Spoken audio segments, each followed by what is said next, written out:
Verset 27 en dit, « Ayant entendu parler de Jésus, elle vint dans la foule par derrière et toucha son vêtement. Car elle disait, « Si je puis seulement toucher ses vêtements, je serai guérie. » Au même instant, la perte des sangs s'arrêta et elle sentit dans son corps qu'elle était guérie de son mal.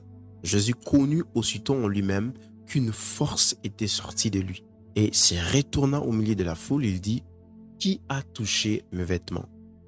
Ses disciples lui dirent, « Tu vois la foule qui te presse et tu dis, « Qui m'a touché ?» Et il regarda autour de lui pour voir celle qui avait fait cela. Je peux m'arrêter un instant pour expliquer quelque chose, c'est que Jésus-Christ est sollicité. Jairus l'appelle pour qu'il aille dans sa maison et guérir sa fille ou sa petite fille. Chemin faisant, il va croiser une femme. D'ailleurs, c'est cette femme-là qui avait entendu parler de lui.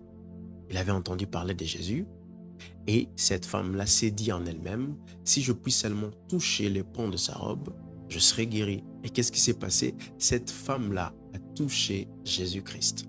Et ce que j'aime dans cette histoire, c'est que Jésus-Christ avait une destination. Jésus-Christ avait un point de départ et un point d'arrivée. Il avait tracé déjà dans sa tête. Mais en cours de route, il y avait une autre femme qui était là. Elle avait besoin d'une guérison. Donc, vous voyez que la foi n'a pas besoin de bruit.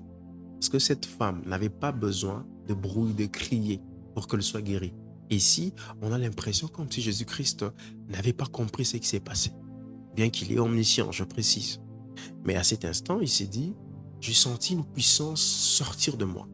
Je ne sais pas qu'est-ce qui s'est passé.